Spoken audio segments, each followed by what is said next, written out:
হিমালয়ের কোলে মেঘে ঢাকা পর্বত শৃঙ্গে দেবাদিদেব মহাদেবের ধাম কেদারনাথ। প্রতি বছর লাখ লাখ ভক্ত এই কঠিন পথ অতিক্রম করে পৌঁছান ভগবান শিবের দরবারে।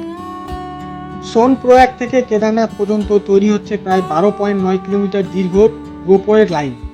এটি সম্পূর্ণ হলে ভক্তদের আর 9 ঘন্টার কঠিন পাহাড়ি পথ হেঁটে যেতে হবে না, মাত্র 36 মিনিটেই পৌঁছে যাবেন কেদারনাথ মন্দিরের পবিত্র প্রাঙ্গণে।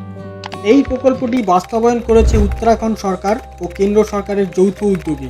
এটি শুধু ভারতের দীর্ঘতম রোপওয়ের মধ্যেই নয়, বরং তীর্থযাত্রীদের জন্য হবে এক বিপ্লবাত্মক পরিবর্তন। রোপওয়েটি হবে অত্যাধুনিক প্রযুক্তিতে নির্মিত, যেখানে একসঙ্গে প্রায় 35 থেকে 40 জন যাত্রী ভ্রমণ করতে পারবেন প্রতিটি কেবিনে। পুরো পথ জুড়ে থাকবে পাহাড়, নদী আর তুষার ঢাকা দৃশ্যের এক অপূর্ব অভিজ্ঞতা। নির্মাণ কাজ সম্পূর্ণ হতে সময় লাগবে প্রায় 6 বছর। পরিবেশের ভারসাম্য ও স্থানীয় বৈচিত্র্য রক্ষার দিকেও রাখা হয়েছে বিশেষ নজর। এই রোপওয়ে শুধু ধর্মীয় নয়, পর্যটন ক্ষেত্রেও খুলে দেবে নতুন দিগন্ত। এই রোপওয়ে চালু হলে প্রবীণ মানুষ বা শারীরিকভাবে দুর্বল ভক্তরাও সহজেই পৌঁছাতে পারবেন মহাদেবের দ্বারে। আগে যাত্রাপথে ঠান্ডা, অক্সিজেনের অভাব ও দুর্ঘটনার ঝুঁকি ছিল অনেক। এখন সেই সব কষ্টের অবসান ঘটবে। তীর্থযাত্রীদের পাশাপাশি স্থানীয় মানুষও উপকৃত হবেন।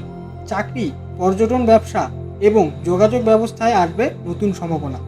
কেদারনাথ এটি শুধু স্থান নয়, এটি একটি অনুভূতি, এক বিশ্বাস। প্রতিটি ভক্তের মনে থাকে একটাই স্বপ্ন, জীবনে অন্তত একবার যেন বাম বাম ভোলে বলে পৌঁছাতে পারেন মহাদেবের সামনে।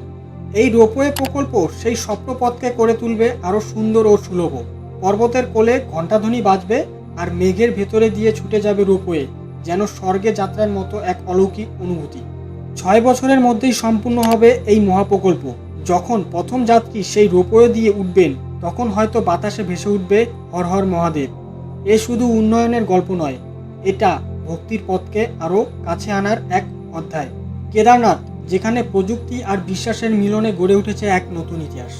এইরকম নতুন নতুন ইনফরমেটিভ ভিডিও পেতে হলে আপনাদের নজর রাখতে হবে আমাদের পেজে। ভালো থাকবেন, সুস্থ থাকবেন। হর হর মহাদেব, জয় কেদারনাথ।